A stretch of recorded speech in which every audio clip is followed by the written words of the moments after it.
In Leviticus 9, we read how Aaron did each thing as the Lord had commanded. That's the way to effective service in the Lord. That's the way to a pleasing and acceptable sacrifice. Aaron's sons then turn around and offer their own incense fire before the Lord. Verse 1 in chapter 10 says they offered unauthorized fire. They are then consumed by the fire of God. God's fire will consume everyone at some point. The rainbow was also a reminder that next time the earth will be destroyed by fire.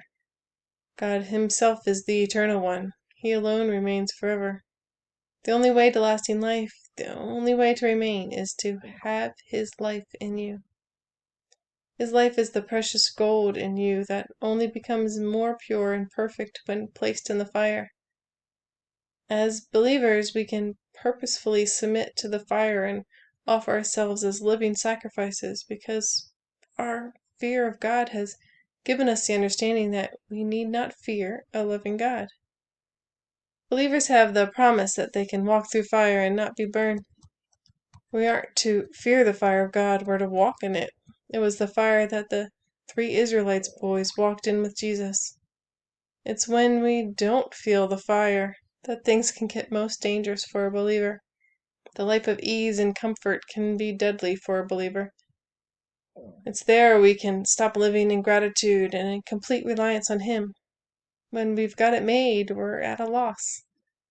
We need Him like we need food and water, even more so. There's the fire of the Spirit in us that burns with desire to know Him and make Him known. And there's the fire of the Spirit that tests and purifies and refines to make ready a bride for His beloved. We will not be burned in the fire, and we shouldn't fear walking through it. It's for our good, for His glory, and all in control of the great, holy, awesome, perfect, loving, good God.